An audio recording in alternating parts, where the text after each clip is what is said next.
welcome to another episode of History Now, the Future, the show where we take a sharp look at some of the most pressing issues of today, using history as our guide and the future as our destination. My name is Corey Bradford, and one area that I'm very concerned about in our society today is mental health and the relationship between mental health and social media.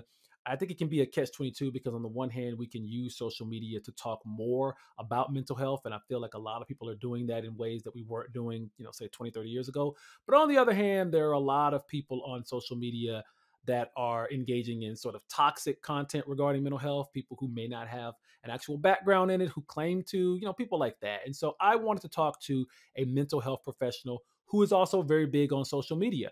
My guest today is a licensed mental health counselor, substance abuse counselor, has a huge professional background in that field, but also he has over 1 million followers on TikTok and does a lot of mental health content on social media. So welcome to the show today, Evan, the counselor.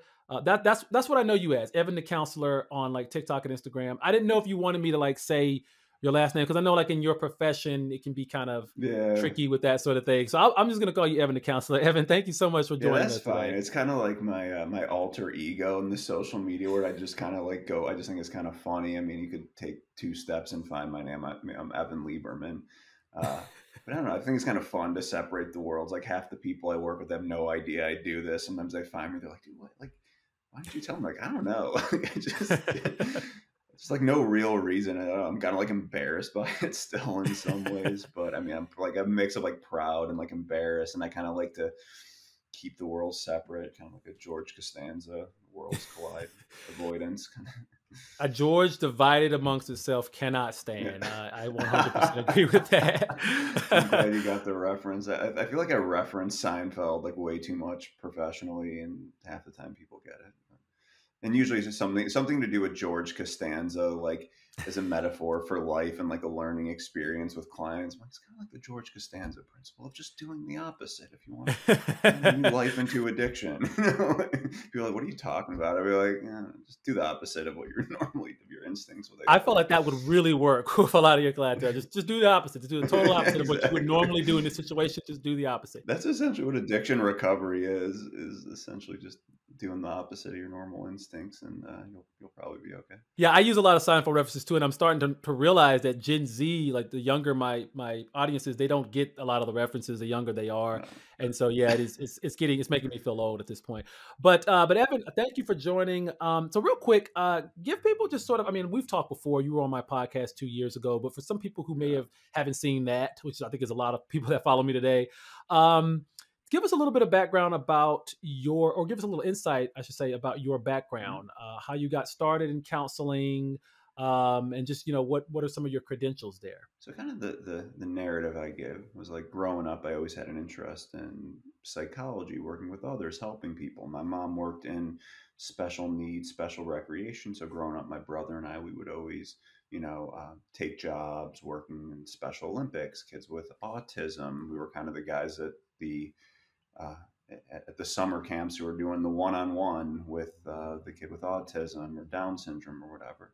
And so I think I always had an interest. I think I got that from my mom. And when I went to college, I wasn't sure exactly what I wanted to do with it. I did some study of early autism intervention, kind of went into psychology. However, during that time, from my late teens through my college years, I was developing and nursing a healthy addiction, increasingly to substances. By healthy, I mean unhealthy, and it got to a point where I hit a rock bottom probably around the time I was 2021, and ended up getting sober. And I think that directed my focus, my interest. I kind of joke with people in early recovery, or I call it getting the calling, where it's like everybody who first goes to rehab, they're like, I want to be an addiction counselor and help people. Only so many people follow through with it. For various reasons. I usually recommend people don't. So I didn't take my own advice. I got the calling and I saw it through. But I think it made sense because of my interest prior, and I wanted to get into it. Yeah. So got sober, went back to school, finished, ended up doing some post grad. Um, Studying like clinical mental health through social work, addiction counseling, got two licenses here in Minnesota, started my own practice, and that's kind of what I'm doing now is, I see clients still, but more trying to build programs. I have a housing program. I have a telehealth and some in-person counseling clinic where we do psychiatry, therapy, addiction counseling. We're starting to do addiction treatment groups, and then the housing program for people coming out of treatment primarily and an outpatient.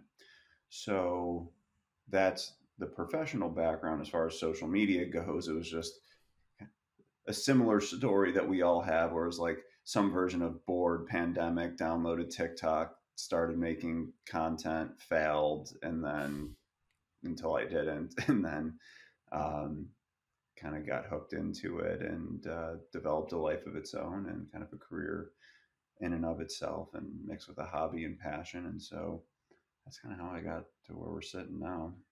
Yeah.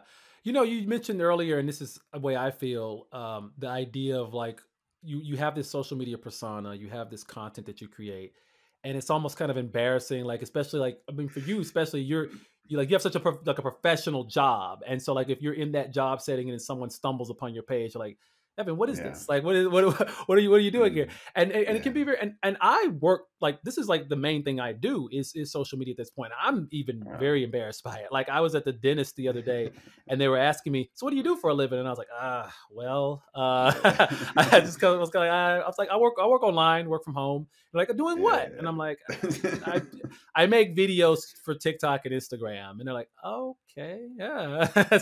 And so and Yeah. everybody has different reactions to it. Like some people think it's like the coolest thing in the world, and they ask you all these questions about how they can Yeah. do it, and other people are like, oh, he's literally an influencer. Okay, that's Yeah. okay I just make history videos and swear and get people for a engaged. living. Yeah, I get paid to do that somehow. I don't know how. I Yeah, mean, it's it really is weird. super cool. Yeah, it is. I think ultimately it is super cool. It's unique. It's, yeah, I think something to be proud of, but it is kind of embarrassing. You're throwing yourself out there. I think we've all made videos that we're not proud of or embarrassed Yeah, by. And yeah. especially early on, I mean, I still do them Oh every yeah. once in a while where I cringe at what I did. And And your videos are interesting because when I try to, when I was thinking about like explaining your videos for my audience who haven't seen them, you do a lot of videos about substances that people tend to get Mhm. addicted to. And sometimes they have this sort of tongue-in-cheek quality to them where they feel a little satirical, a little, like light comedic, but you're never really making fun of like addiction itself or people who are Yeah.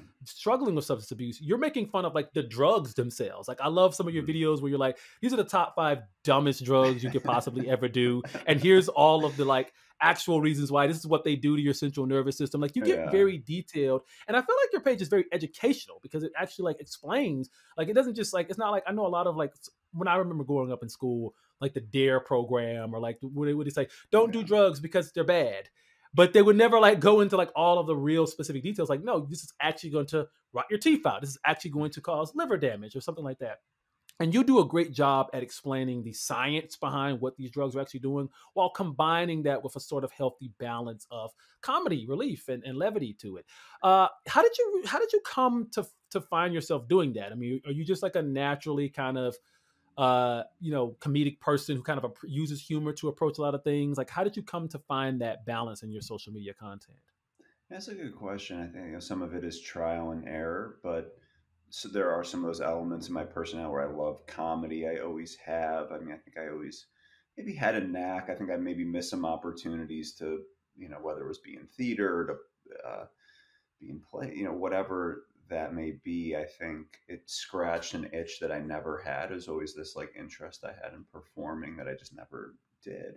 Whether that was doing stand up or something like that. So it was kind of an interesting way to finally engage with that. I also think, with addiction, most people who have addictions and a lot of mental health conditions have a, a dark comedic element to them. And because the experience is dark, but also funny Yeah. in many ways. And I think if I could, I'd probably take it even further.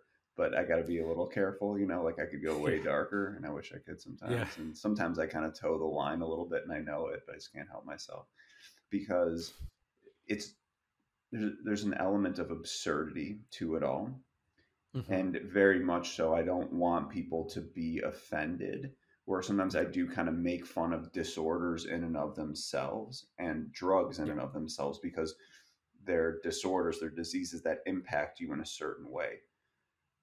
I don't know if I could ever see myself making fun of a cancer or something like that, but if I did, it Yeah. would not be a reflection on the person who has it or who Yeah. got it, right?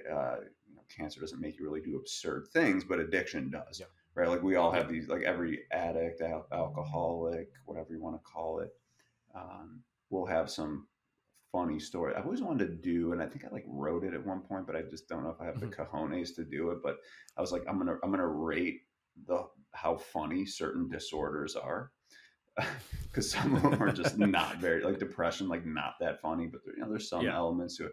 But whereas like addiction and even like depending on the drug you do, like heroin, not quite Mhm. as funny. Alcohol, hilarious. There's different levels of humor to different disorders and the symptoms and behaviors that come with it. So I thought it's just I try to think of ways to balance the nutritious and deliciousness of it because I mean, I could approach it in so many different ways where I could just make a nerdy long form video and maybe Yeah. some people are interested. I could do one that's completely just comedic and absurd and, just like candy. So I try to do because I like both in some way. So I try to Yeah. mix it as much as I can. Some of my videos are going to be a little more serious than Mhm. others, Mhm. depending on, I guess, the day, mood, or topic. But I think maybe like taking that approach is what has engaged people, and Yeah. I'm glad about that because that's what I enjoy is finding a middle ground with those, or at least having elements of each one on my page. And some people are going to appreciate one end or the other, and it's just Yeah. about getting, how do I get the information to people so that they, in a way that they enjoy it, and then it actually gets seen, picked up by the algorithm, whatever. So that otherwise you're just doing this and shooting it out to nowhere, and that's not what I Yeah. want. Yeah. Yeah, that almighty algorithm, you do have to, at the end of the day, serve that in some way to, like you said, get the content out there and get people to actually see it. It is a god. It is basically, yeah. At this It point, people really are is a definitely god that you worshiping it. serve. Yeah. It works in mysterious ways. Very mysterious. You put a lot of effort in one video, and it's like, oh no, we're not gonna let you get that one out. But then you throw some bull crap together, and it's like, oh, million viewers for that. Here you go. And it's like, all Yeah, right, you just never know. keep your secrets, Yeah, kind of thing. But yeah, it kind of reminds me when you talk about that balance that you have to strike when you're talking about something as serious as addiction, but at the same time, and I've had people in my family who have struggled with yeah, addiction. My wife is actually a substance abuse counselor yeah. I remember herself. that. I think when we last talked, Yeah, she was just mhm. getting into it, and she's stuck Yeah. with it. She's been with that for the last two plus years now, and Oh, um, great. and she sees a lot of things. Well, she doesn't go into a lot of detail, but she sees a lot of things which are just like you said, absurd, just a Yeah. totally absurd. And there is this absurdity to it, and I think because both you have the experience as a counselor who sees all these things, but you also have that actual experience as Mhm. someone who has struggled with addiction and substance abuse problems. You've had personal experience where it's like you could tell a story about something that happened when you were in college or something, and it would just be a funny story Yeah. because of the way the drugs influenced you to be during that time. And there's a way to use humor to look at it almost as a learning experience. It's like, some people may think, oh, that you shouldn't laugh at that. But it's like, no, this actually happened to me. And this is actually kind of funny. There's a funny aspect to this, like, to this particular incident that occurred. It reminds me of that show. I don't know if you ever seen it. The show Mom, which is I've about heard of the it. Yeah.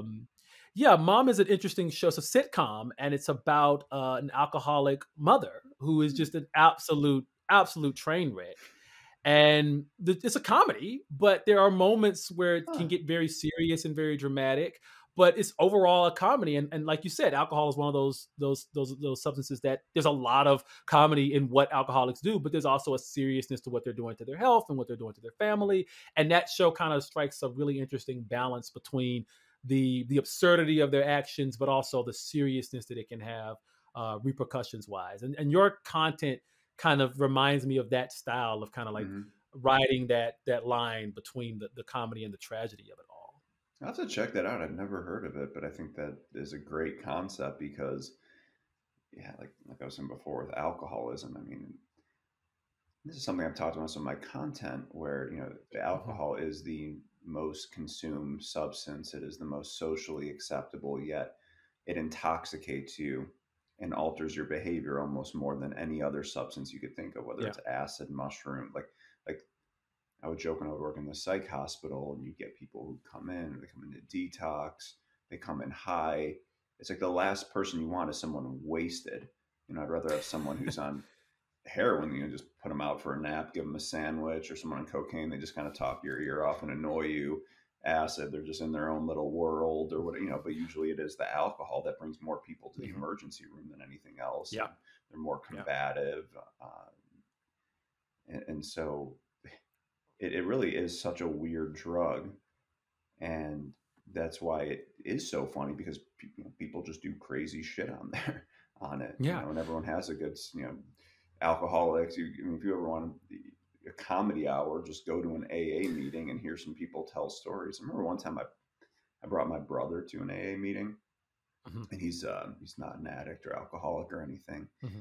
and he loved it. Like, and it was like a really kind of special meeting. There's a bunch of like old, like funny old timers who've been in there for like 30 years and just make you Hmm. laugh. And so like it is like an AA meeting or something like that. Is a really good mix of like inspirational.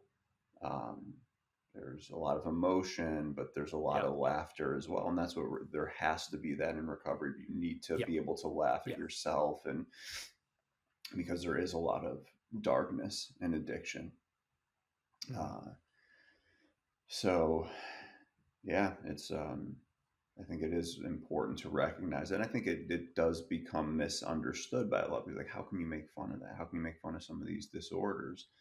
And I think that, I mean, if there was one thing that if I had to bring one thing to the public, society, whatever you want to call it, to an audience, it would be that type of content that maybe would be perceived as edgy or riding the line. But I think it is so important. And I've found that most people do appreciate it. Like the people who have Hmm. some of the disorders that I kind of joke around with are like really appreciative, because they laugh. They're like, I did that same thing.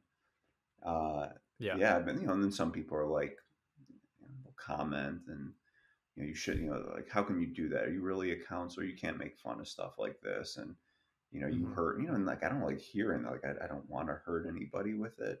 Yeah. At the Yeah. same time, I can't control how other people take certain things. So I really Yeah. try, because it's not my intention to just offend people and be like, well, tough Yeah. shit, but I think even if that is the case, there's that, I think it's important enough for people to get that, and Mhm. be able to laugh at it and learn from it. No, I can totally see the value of it. And whenever I'm watching your videos, I mean, I've been watching them for years now, and I've never felt a malicious intent to it. I've never felt like, oh, this guy's just being an asshole. Like I've never felt that from your Mm, videos. I've always felt like the purpose was to use humor to break down barriers and open these conversations about addiction, about different disorders, and to educate people. And that's it's the same thing I do. I mean, I mean my history videos can sometimes be about very dark moments in history, very mm, tragic things in history. yeah, And I'm sitting there with a weird hat on, yeah. using the F word and saying crazy stuff, making jokes and stuff.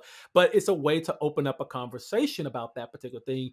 It's a way to educate people about it. They may never have even heard of the incident I'm talking about. And my video exposed it to them, and now they're going to go Google it and learn the actual real history behind it. Yeah, I mean, I watch all your videos too, and yeah, a lot of it I'm like, oh, I never knew, but I knew some, like scratching the surface. Yeah. I don't even know if us viewers, you will even go Google it, or whatever. Just like, all right, that's my understanding. I learned from Corey. This is that's the primary source I'm going with. And but yeah, you're doing the same thing, as you're bringing this funny element to some absurd historical things, or just really important, notable Yeah. things, and and then therefore having a better understanding of it in this really quick couple-minute format. I think what you do is, now that I think about it, is quite similar, and that's where I think, kind of transitioning a little bit into, if that's where you want to go as far as education and social media. Hmm. Just given how times are changing, how media is changing, our attention spans, whatever you want to call it, like when it's done right, it's necessary, and it really does get through to people, because you can hold their attention and not make it be boring.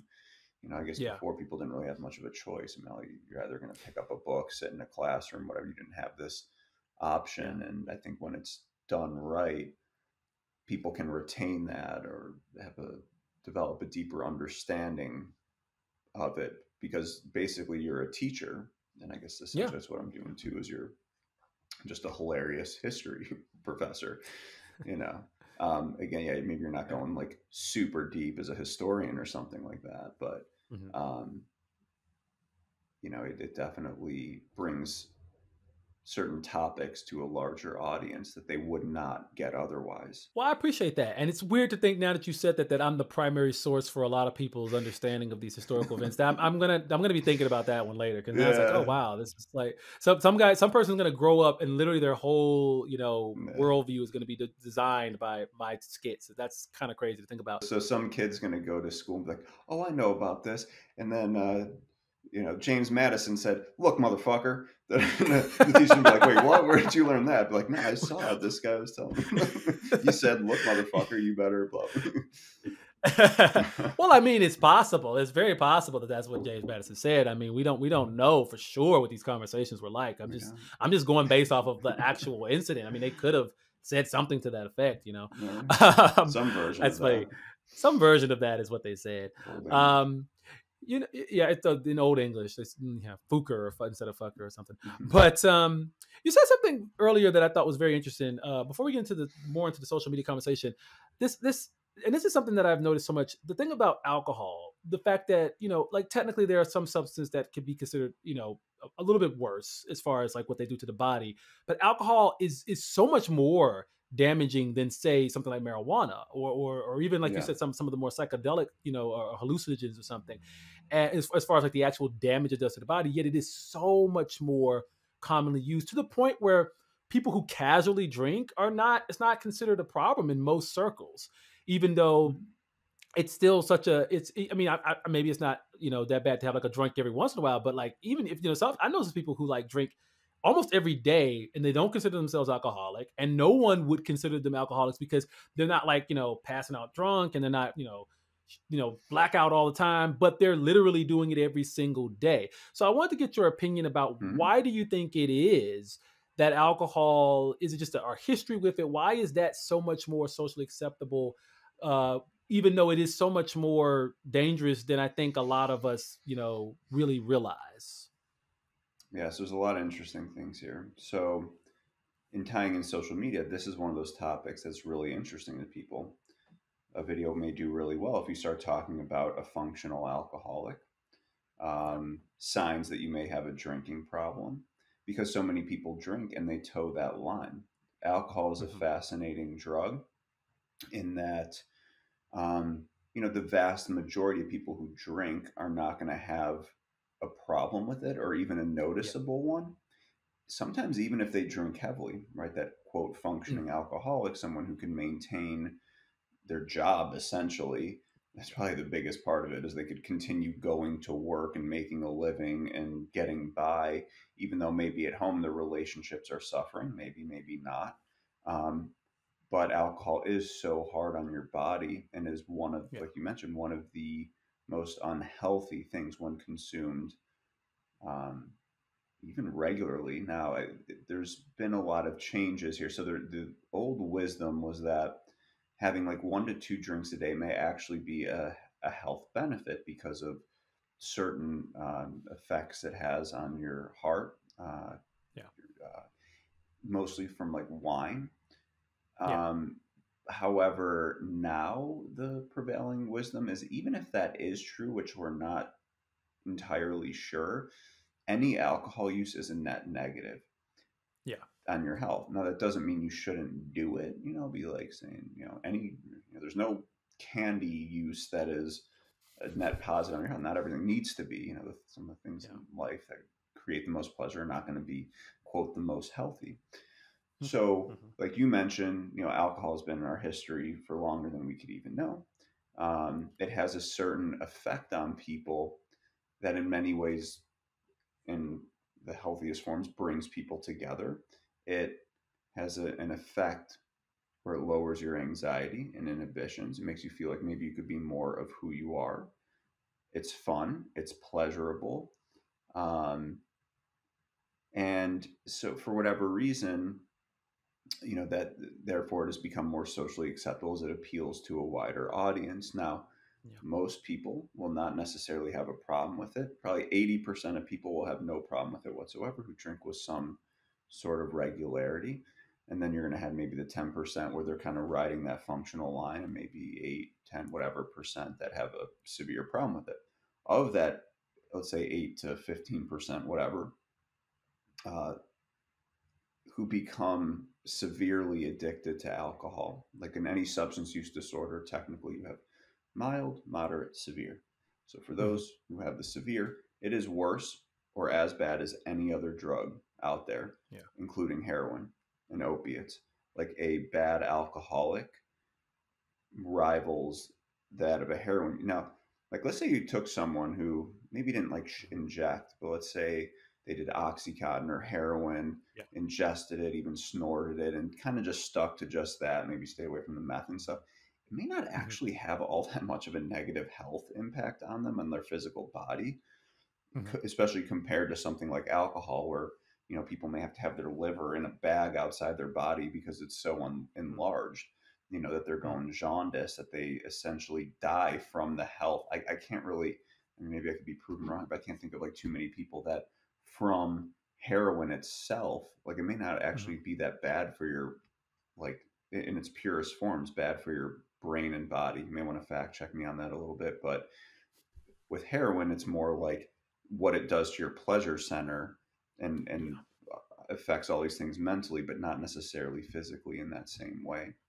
And so then you have also, all the other reasons for with addiction, that the consequences Yeah. with alcohol, the impacts on your relationships, but really it's a physical dependence with alcohol that makes it just as bad. So when you stop, you go into withdrawal with any substance, even substances that don't even get you high, medications you take. When you stop doing a substance that has an impact on your nervous system, on any part of your bodily function, when you stop doing it, you're going to have a rebound, an equal opposite rebound impact. However, with alcohol, heroin, it is going to be nasty. Yeah. You're going to feel horrible. You're going to feel like you have the worst flu you've ever had times 10. And that's why it's so hard to break free from it, especially with the withdrawal. And so, even when it comes to what like the dangers of withdrawal itself, is most of the time, like let's say with heroin, you're probably not going to die from it. Very rarely, if ever. But alcohol, a lot of people can die from withdrawals because it Yeah. leads to seizures and stuff.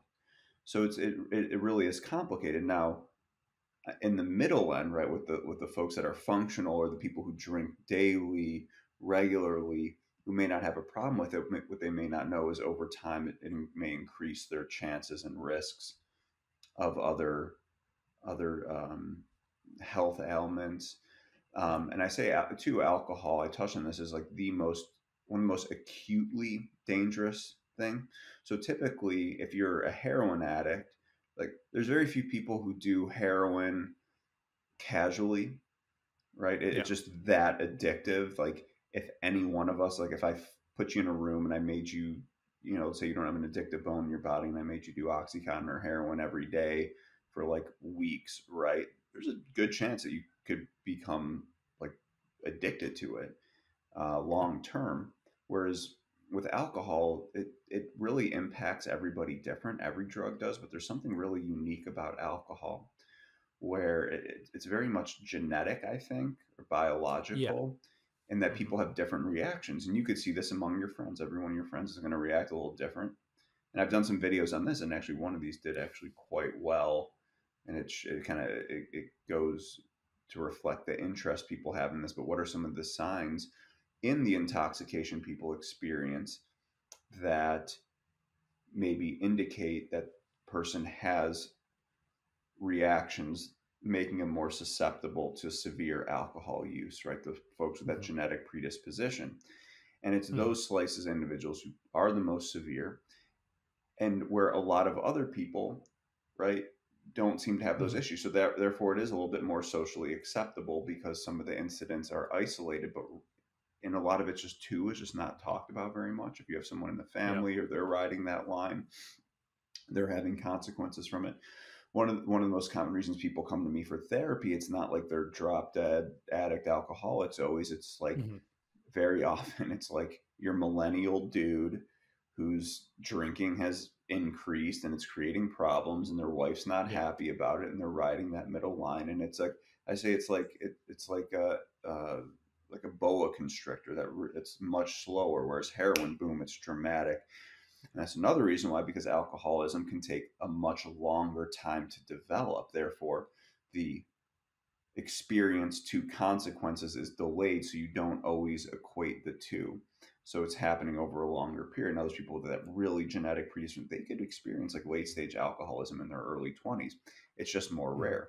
Like a lot of the guys who like started AA back in the 30s and stuff, most of the people were like middle aged white dudes, Hmm. who, Hmm. over time, like they were very functional in their 30s and 40s and on top of the Hmm. world. And then the boa constrictor really had a grip of them and they couldn't function after that. It's a very social substance, and I appreciate you going into all of that because I think that's something that we don't talk enough about in our society is just how dangerous alcohol is, even when compared to other drugs that may have a classification that makes them seem even Yeah. more dangerous. But alcohol is, like you said, right up there with a lot of those drugs, especially when you talk about withdrawals. I've heard stories before of people dying just from the withdrawals because that's just how bad they were Yeah. on alcohol. But I also think it's interesting, I think I've seen the video you did about, the different signs that you might have that predisposition Mm. to alcoholism because we all have, like you said, friends who react differently, right? Like you have the friend who's Hmm. like, super happy, and then you have the friend who starts crying about something, and then you have that friend who's just like super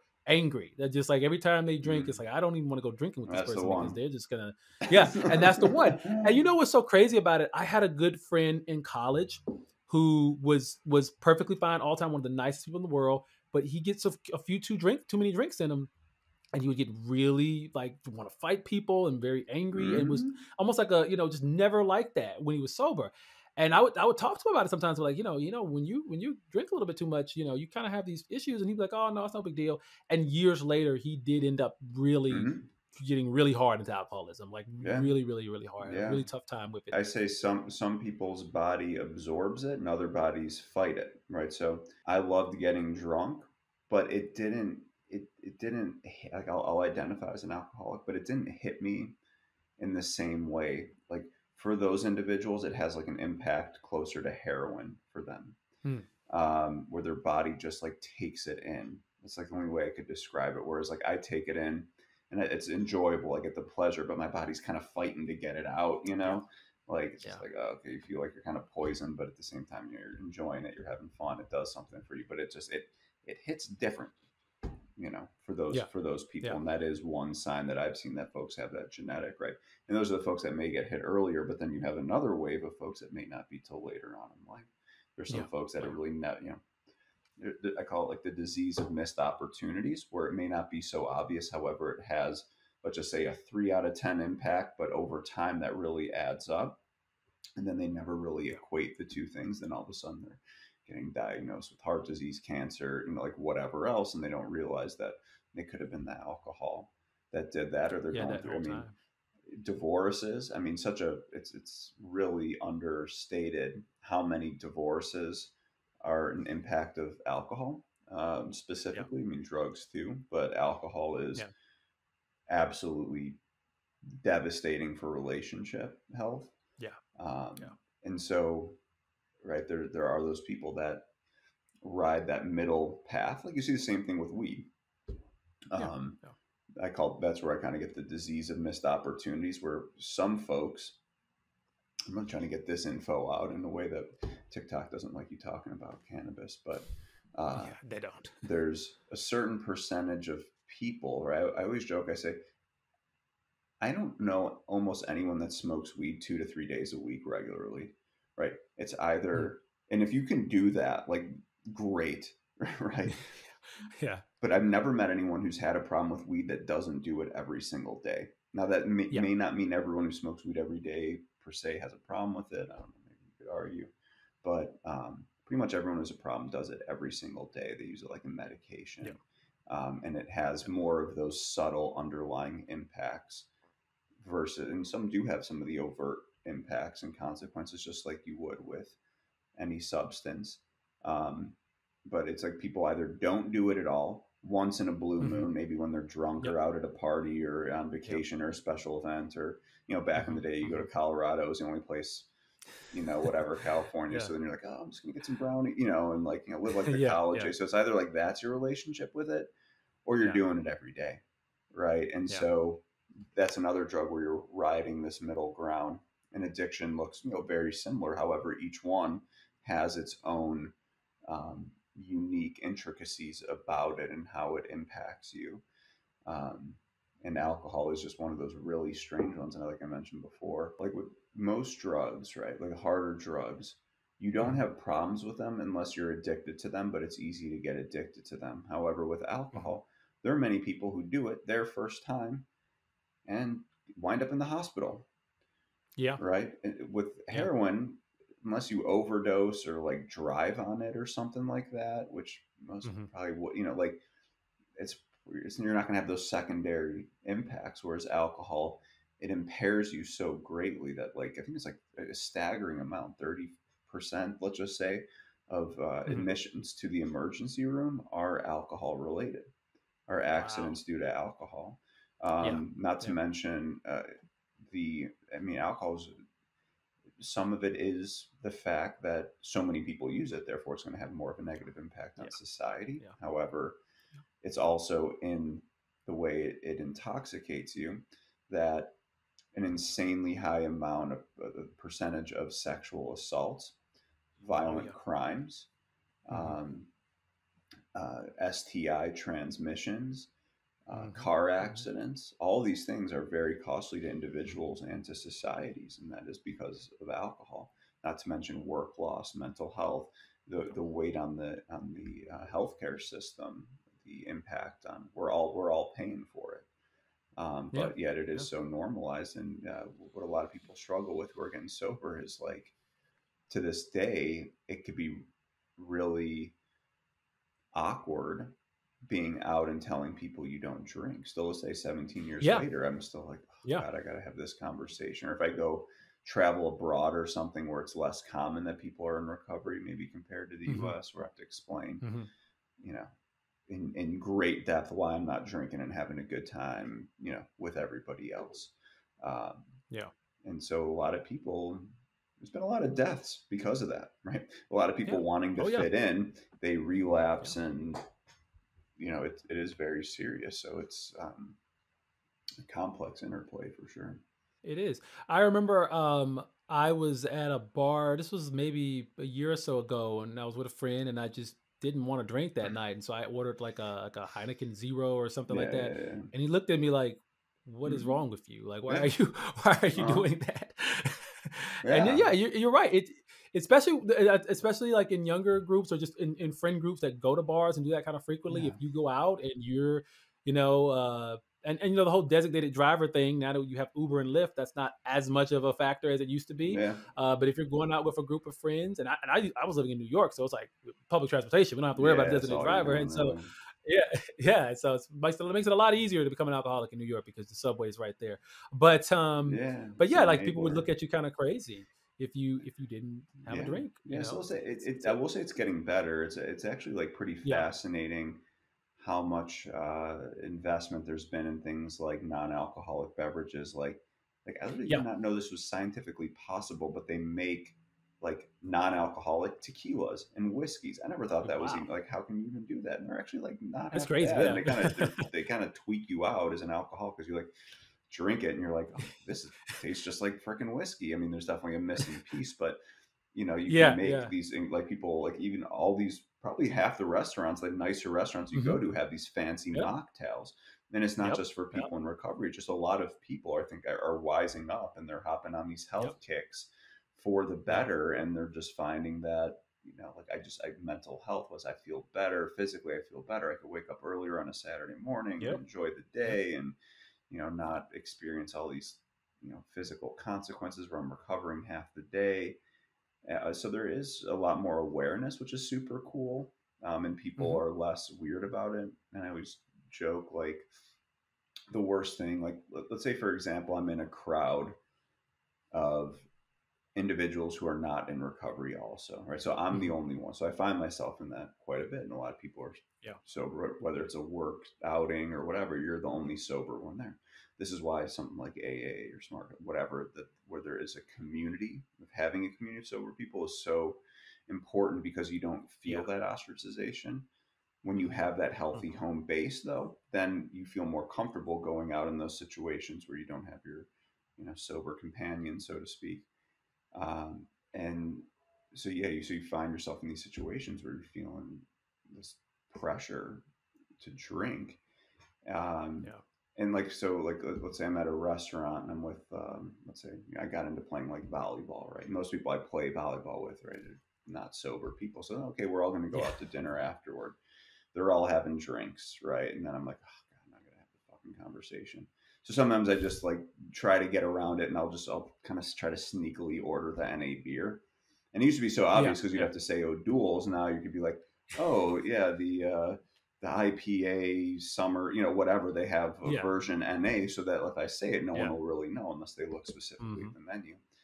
And so Hmm. sometimes that's good. I could get out of it. No one asks questions, and not that I even care anymore. Just sometimes I just like, Yeah. oh, I just don't want to have the conversation. I don't want to like because Absolutely. then everyone's like, oh wow, that's so amazing. You're so good. It's like, yeah, okay, great. Like we just fucking. But and they mean well. I get it. But it's like kind of Yeah. Yeah. awkward. It'd be like if I told Yeah. someone I Of had course, I cancer or understand. something. Someone like, okay, cool. Like let's move on. They're like, oh god, I'm so Yeah. Yeah. sorry. So then the waiter will say something like, "Oh, are you sure you want this?" So I'm like, God damn it! Like, yes, I can read. I get what they're trying to do, but I'm like, damn, you blew my fucking cover. So it's not just it's a world that's never really been suited for the sober Yeah. person, and that really is a tough feeling for a lot of people. So Yeah.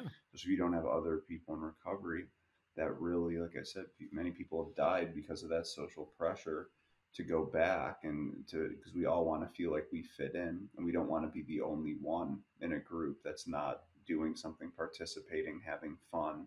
Yeah. Um, you have to adapt. I think sober people have to become really good at having fun without it. I Yeah. think sober people are hedonistic at their heart.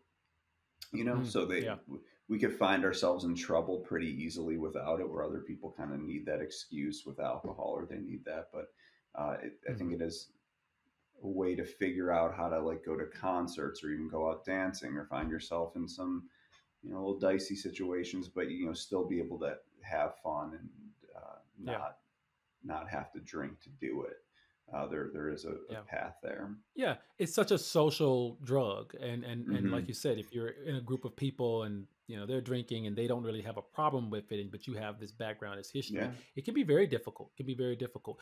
Real quick, I want to get your opinions about because you mentioned marijuana, and yeah, I just it's because and it's funny you mentioned the thing about like people who there's nobody that can really kind of have a middle ground with because when I went to college in Northern California, so San Francisco hmm, Bay Area, I yeah, mean it was weed central, hmm, and I had a lot of friends who smoked weed, and none of them did it casually. Like you just said, every person who did it usually did it multiple times a day, not just like daily, but like oh multiple yeah, times, yeah. two, That's three what times that's a really day. what I mean. They just all day, every day. If you do it daily, you're probably doing it all day, every day. Some people do it medicinally to help them sleep or something. That's Yeah, yeah, probably and better. there is medicinal use for it, but that's one thing I wanted to ask you. Now it seems like because that was like about 10 years ago when states were Yeah, starting to legalize it, but most states were just trying to legalize it for medical reasons, and now there's a much bigger push to legalize it for recreational reasons. Now, obviously, a lot of studies say that marijuana is probably a lot less dangerous than say something like alcohol, but I'm sure. I'm interested in your opinion. Have you seen an increase in people coming to you? uh, Primarily because they feel like they have a problem with marijuana? Is that something that you've seen increase? Do you feel like this opening up the floodgates with legalizing it in all these places is going to lead to more people developing and realizing that they have an addiction to that? Yeah, anytime something becomes more widely available, there becomes an adjustment period. Just like any epidemic, so a lot of times I think there's a misconception that like It's like two things could be true at once. Certain Hmm. individuals may be more susceptible to addiction when they've been through like adverse childhood experiences, trauma, etc. But those Yeah. individuals would not have gotten addicted to Oxycontin unless there was Oxycontin around. So when you have an increase of high potency, easily accessible, debatably affordable cannabis products, there's going to be higher rates of addiction and dependence. However, you may not see it to the same degree because it may not have the, let's say like a severe alcohol addiction has like a 80% bad impact on you. Okay, well, what does Yeah. it look like if it's 10 or 15% or 20? You may Hmm. not see Hmm. that quite as much. Um, I've have worked with plenty of people who marijuana is their primary substance. It's still one of the number one reasons people do end up in getting some form of addiction treatment, usually more on an Yeah. outpatient basis than inpatient. Yeah. Hmm. It's kind of like the maybe another millennial favorite, Half Baked. The famous scene Yeah. with Bob Saget, where like Dave Chappelle goes to the support group or whatever for marijuana, and they all like ostracize him. Like, you ever sucked Yeah. it? Yeah. But there is something to that, right? Where there's maybe more stigma around getting help for it, and then people Yeah. not seeing it in the same way because I'm not the biggest weed fan, and I'll admit my bias is maybe a little old school on it. Um, but I recognize that. But being honest, yeah, it's not like if it was between my son, who I don't have, my hypothetical son, smoking weed every day or drinking every day, I would certainly choose weed. Yeah. However, the Most people. interesting thing probably is that I would probably rather have him experiment with alcohol than weed because I think Really. because for the average person, as far as Hmm. becoming, you're more likely to become like alcohol again, more acutely dangerous, less likely to develop a severe addiction to it unless you have the genetic component.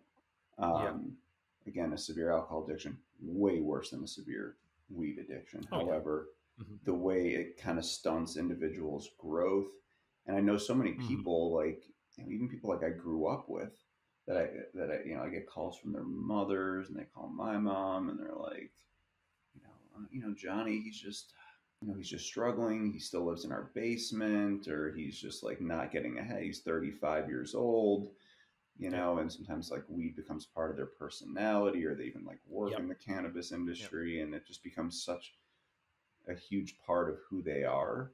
And it really does have a negative impact and hold them back. But again, it's not so obvious to the point. So it kind of keeps you in, it's like really a purgatory for a lot of Yeah. people.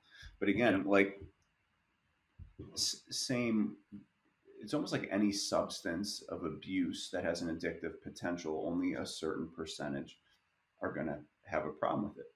Now, of Yep. the people, another observation is that Hmm. of the people who do smoke regularly and maybe don't seem to have much of a problem with it, Hmm. almost at all, are people who are highly like type A, like motivated individuals, Yeah. right? Yeah. Who have a I can see sharp that. edge as it is, and maybe it's actually a little beneficial for them to dull that edge versus Yeah. individuals like myself, probably, who are not like naturally super energized, motivated. Or so when I smoke weed, I just like my mind just slows down. I'm less motivated. I can't function. I mean, it lowers your IQ. Some of us Yeah. can't afford. Yeah. I need to hold like squeeze and hold on to every IQ point I can. But Yeah. I Yeah. tend to do well then if I'm not doing it. Whereas some Yeah. individuals, right, like I think of like some famous stoners, Yeah. like a Seth Rogen or some of these people that really advocate. Well, okay, yeah, well, you're Seth Rogen. You're like one of those. How many amazing movies and content have you come up with? And clearly for you, it hasn't. Or Snoop Dogg or someone who's ever using the Yeah. Olympics. He's like he's everywhere, right? Like that dude is super Yeah. motivated, and it's just not as Yeah. big of an issue for him.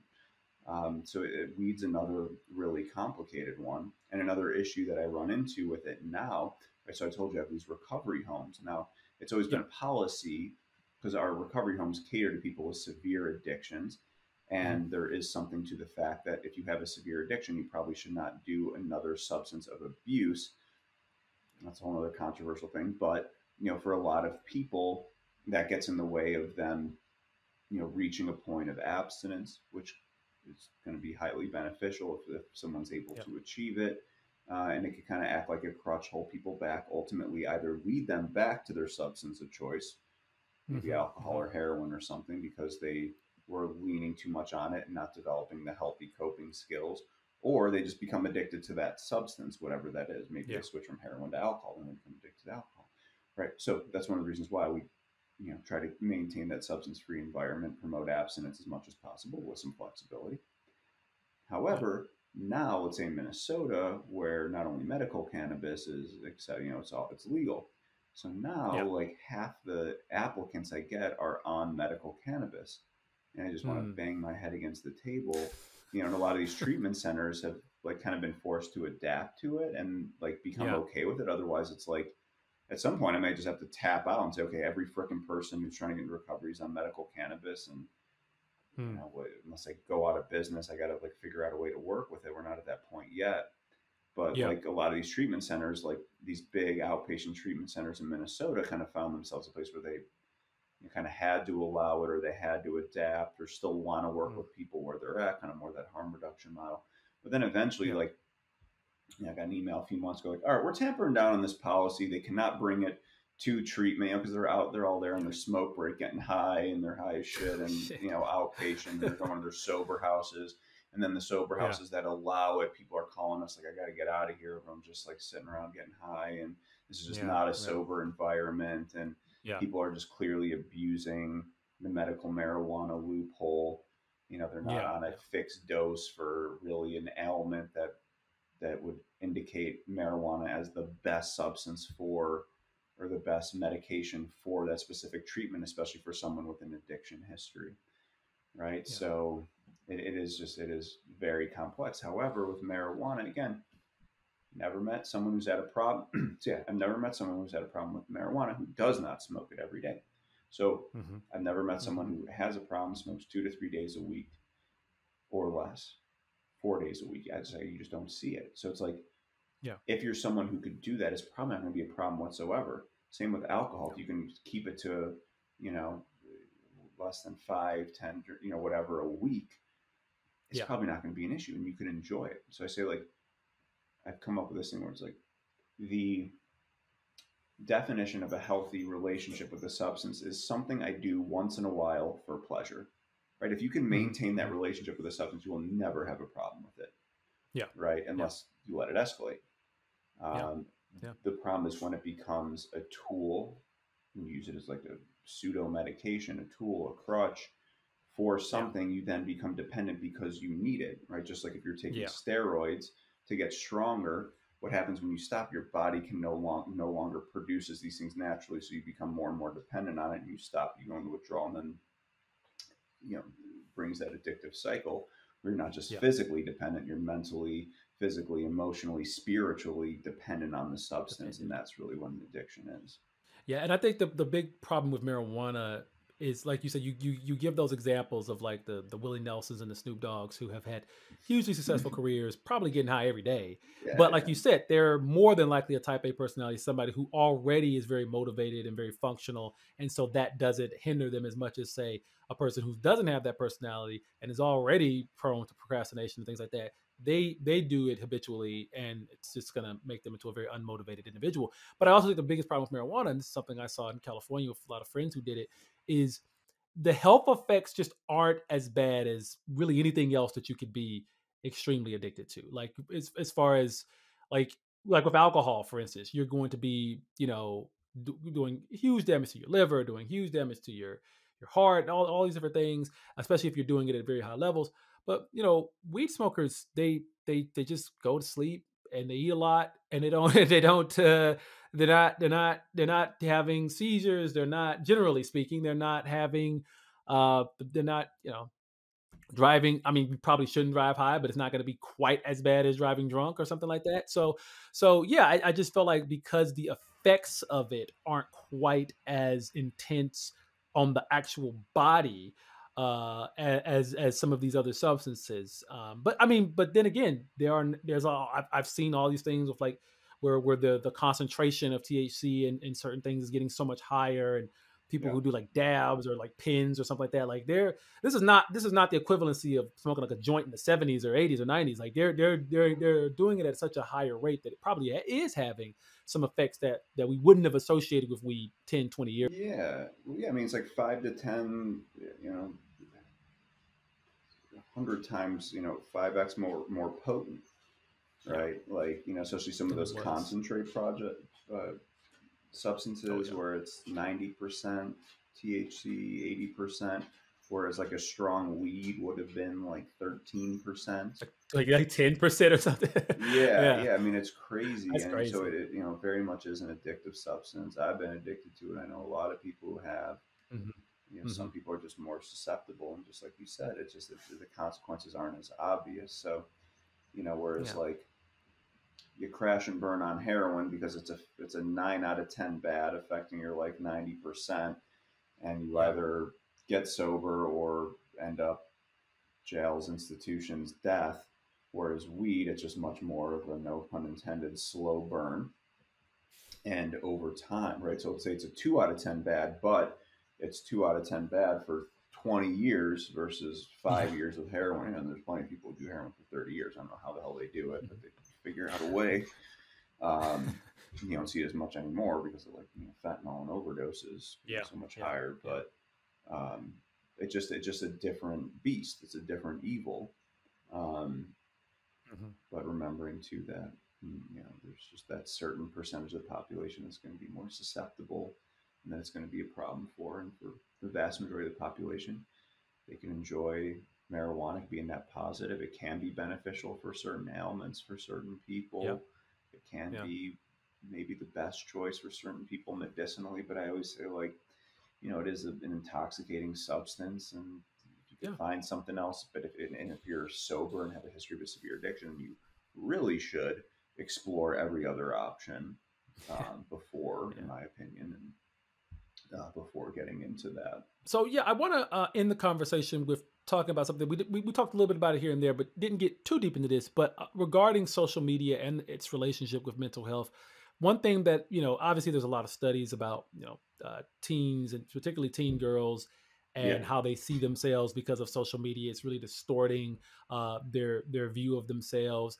Obviously, social media addiction is a thing, and that's probably affecting people more, and that has physical health effects on our neurological systems and our eyesight, as well as the emotional effects of the things, all the content that someone might be intaking. yeah. Um, what do you see is the role of the mental health professional in relationship to social media? Because there's so much like cringe content out there where people are like self-diagnosing themselves on social media, and they're coming up with conditions that don't really Yeah. exist, that they're not in the what is it, the DSM-5, that they're not in there, they haven't been Mm-hmm. codified yet, and yet they're Mm-hmm. coming up with this stuff to go viral. Whereas you have yourself, who's an actual licensed professional, who is actually making real content about this. So what do you think is the role of a mental health professional in relationship to social media, and how can we better deal with mental health on social media? Yeah, that's $1 million question, and it's interesting. So the times I've been interviewed where I've been like reached out by the media, it's always this topic. I guess including you in this case, right? Yeah, It was yeah. it was a bigger thing circa 2020, 21, 22, Hmm. Hmm. where you had this surge, right? So it was a perfect storm because you had TikTok blowing up Hmm. with all these new creators and the app kind of going through these growing pains. Hmm. And with people stuck at home with nothing better to do, adapting to this new technology, right? Anytime there's new technology, there's an adaptation period. Sure. And so it was just like this perfect storm of these, you know, both positive and negative things that come from it, where you had a surge of creators such as myself coming on and Yeah. educating. And sometimes we can get corrupted um, Oh yeah. by, that, I don't know, sometimes they call it audience capture, right? Of what the Yeah. algorithm is Yeah. wanting me to do, or you kind of Yeah. sell your soul a little bit, maybe creating content and pushing lines that you normally otherwise wouldn't because you know that's what Wouldn't. Yeah. people want. Hmm. So talking about certain topics, so like, for example, maybe some of the fraught territories would be like narcissism, right? Everyone's a narcissist. My ex is a narcissist, and like over pathologizing. And so a lot of Hmm. creators may be playing on that and the fascination people have around that. And then maybe creating these false positives where people kind of labeling others as narcissists. You had some of that, like, I don't know, social contagion effect, for lack of a better term, where a lot of people were, mostly teens, developing things like dissociative identity disorder, Yeah. multiple personalities, and Tourette syndrome and stuff like that. Of those who were more susceptible. So you were seeing this like huge spike in that.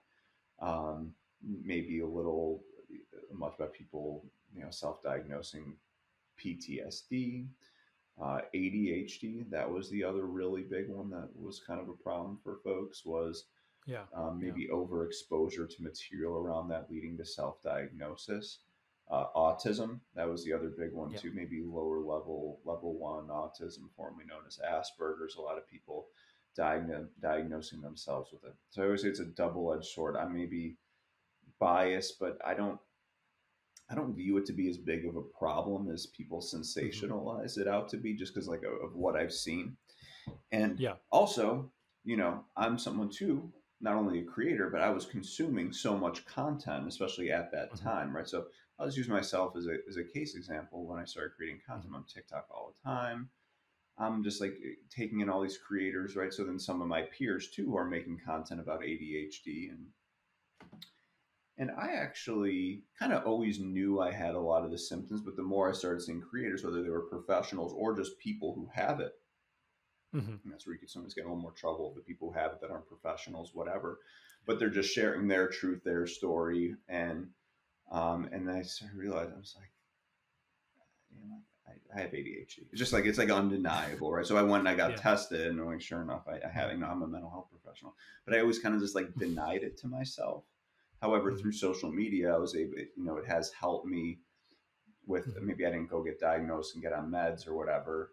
Maybe I tried Hmm. that route and it didn't go well, but it at least gave me some more insight into me and my behavior and other people who experience it, and getting helpful tips and tricks from mostly those people who have it, the other people who have it, who are kind of like ADHD influencers or something like that.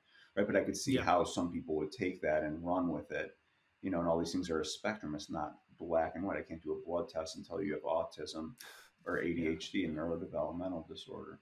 However, so I was Hmm. talking to one of my friends, right? He's not an influencer, he's a psychologist and does a lot of testing for Hmm. this. And I said, okay, well, what have you been noticing since 2020? He's like, well, my schedule's blowing up with people who see things on social media, and they come and they want to get tested for autism or ADHD. And I said, okay, well, that's interesting, potentially a little alarming, right? Yeah. Okay, so Could be. of those people, how many of them actually have it? It's about 50%. Huh. Really? Yeah. So I'm like, Wow. okay. So now you have people who are getting tested who maybe otherwise wouldn't, half of which Hmm. are either getting it ruled out or Yep. they're getting diagnosed and getting help for something that they have. Right. So there, I think that's a net positive Yeah. versus some of the false, some of the false positives that you get, of individuals diagnosing them. So you have all these things like everyone's diagnosing themselves or whatever. Hmm. And Hmm. I don't know. I just don't like really buy into it as much. Of like, Yeah. I don't know Yeah. how many of these people are actually have like diagnosed themselves and say I have it, versus Hmm. individuals who are maybe in therapy, or they, then so so it could happen. But then again, it's like, okay, so let's say you don't have it, but you identify with a lot of the symptoms, or you're somewhere on that spectrum. Um, again, a lot of this is just, how we conceptualize mental health and disorders, right? So there's no perfect way of doing it. So yeah, I'm sure there's some negative to it, over pathologizing. There's some deeper philosophical conversations to be had here around mental health and pathologizing maybe otherwise normal struggles and behaviors. But I don't know. Hmm. I just don't see it as big a problem as people. Now, if people are developing eating disorders, Yeah, Tourette's, yeah, DID at these higher rates, and certain other social movement, whatever, political type, whatever you want to call it, yeah, right? yeah. Like, yeah, that is a problem with counseling. So I had another counselor, right? They're a very progressive individual. They work out at a teen treatment center in California. Hmm. Hmm. And, I guess we'll kind of get into some little murky waters here, but, so this individual, they're a trans man, right? And Okay. they're working somewhere in California, and getting a lot of teens coming in, and they're telling me that these individuals think they have dissociative identity disorder, which is exceedingly rare, right? Yeah. Or they maybe are having some gender, a little bit of gender confusion, fine. Hmm. But Hmm. Tourette, some of these other things where they're actually seeing this in adolescents who are consuming more social media, who are exhibiting some of the symptoms and all of these, kind of false positives, right? So if you believe you have this, and you start to act as if, and then you start to have some Hmm. of the consequences and problems of that disorder that you actually Yeah. don't have, right? Mm. So there is a danger in the false positive, but also in the what about the false negatives who never get the Yep. information, never get diagnosed, never get treated. So it is that double-edged sword.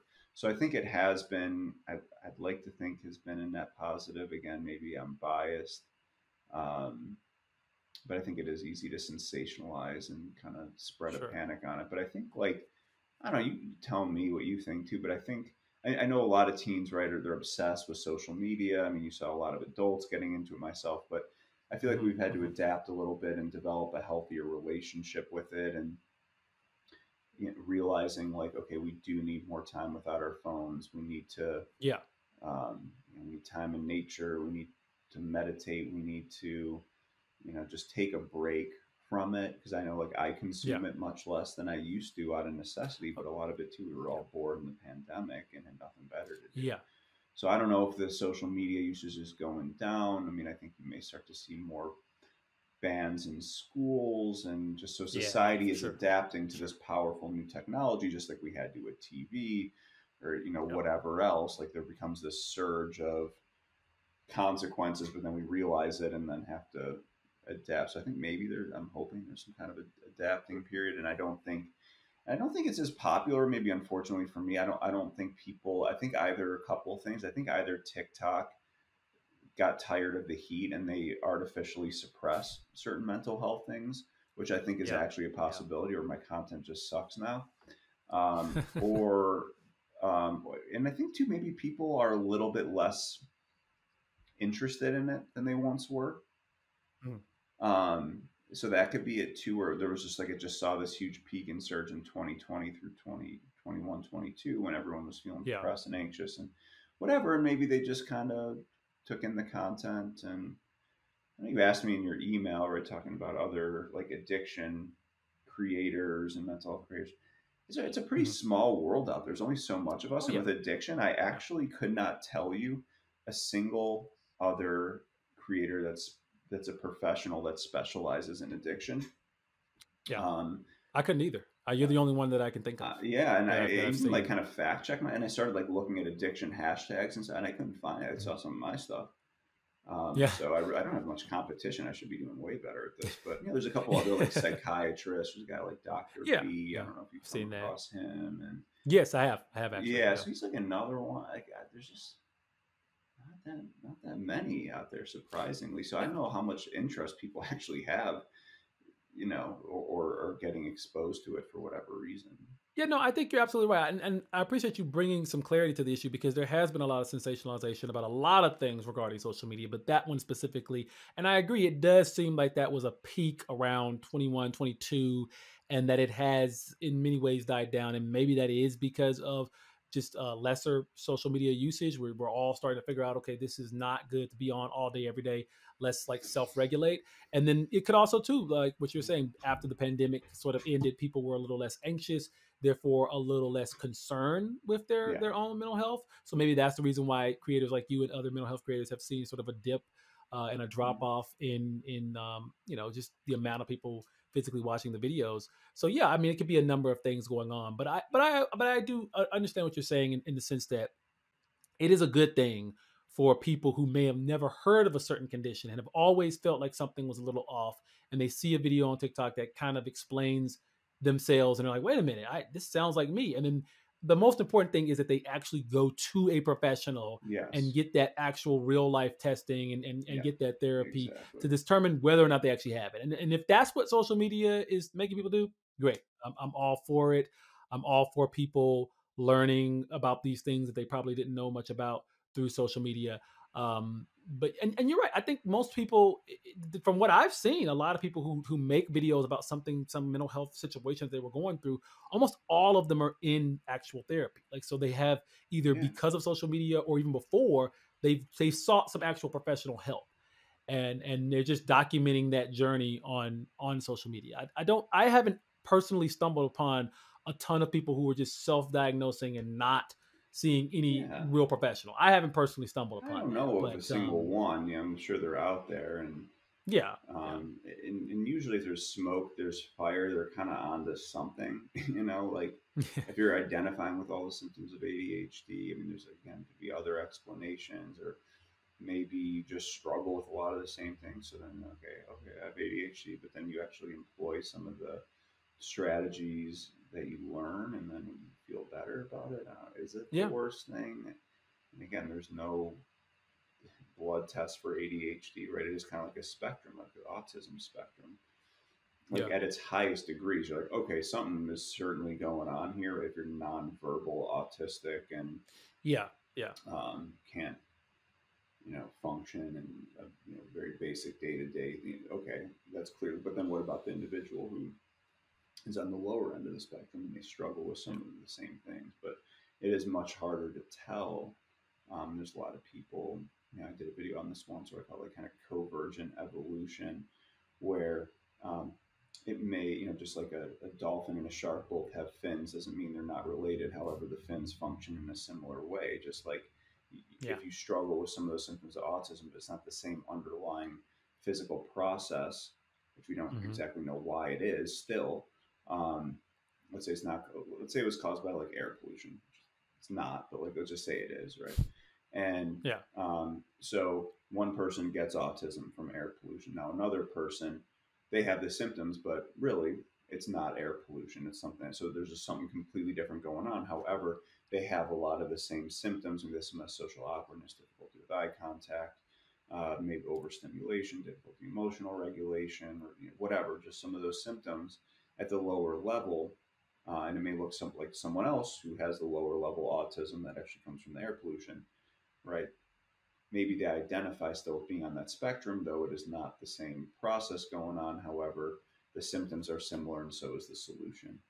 So, Yeah. and I think another one of the big issues too that was coming up in all this was like making certain diagnoses your identity, which I think there is Yeah. something to Yeah. that, which that is something I think I would deem more problematic Sure. when it becomes like part of your identity, or when you have teenagers who kind of share their diagnoses, like their Pokemon cards or something like that, and then it's cool. I got this, and this, and really make it part of their identity. I mean, I think that could be Yeah. a self reinforcing problem, and I think it is part of Hmm. that kind of the power of social um, transfer, I guess, if you will. Yeah.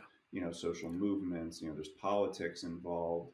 There's certain Yeah. areas with certain political persuasions that are more likely to have some of those, like those phenomenon happening than others, where sometimes almost too much mental health.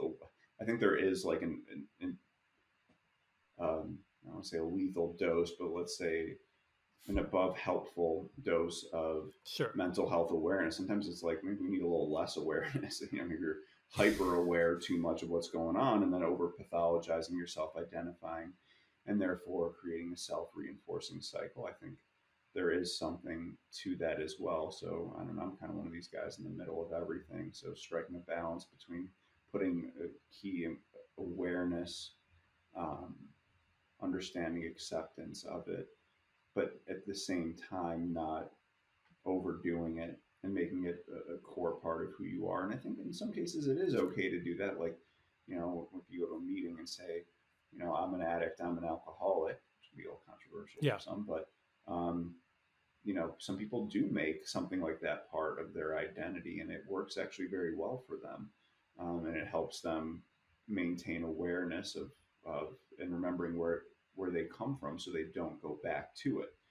Yeah. And they make it their purpose to, let's say, help other people because they're an alcoholic or addict, or Yeah. some of the folks on social media who have made a career out of educating others about the disorder that they have, right? So that's become part of their identity. And so I think there is a healthy way of doing it, but not even in that case, not making it all of who you are, right? So those individuals who get sober and they get like really wrapped in the recovery community and they get the calling and whatever, and they want to make it everything about their personality. But the key is eventually you can make that part of your personality, but then the Yeah. goal is to expand and to participate in life as a whole in a greater sense than just making it a singular thing. Absolutely. Well, Evan, I really appreciate this conversation. This was very in depth, and I think my audience will really appreciate it. We went into a lot of different topics here, but I do want to thank you for the continued content that you do produce, because I think it's important to continue having these conversations. And I think that using, humor and levity is a good way to, open up the dialogue and get people to, start acknowledging these problems with our society. The United States in general has a very large addiction issue, much larger than most countries of a comparable size and wealth. And I think that it's one thing that we need to confront more. And I think your content, as well as all the work that you do, obviously in real life, is help solve that problem. So I really appreciate it, and I really appreciate you coming here and talking to us today I about it. appreciate it. I always love chatting with you, and it's good to see and connect with other creators. And it's always interesting having the conversation. I'm so used to you every day, seeing your videos and being able to actually talk to you is fun.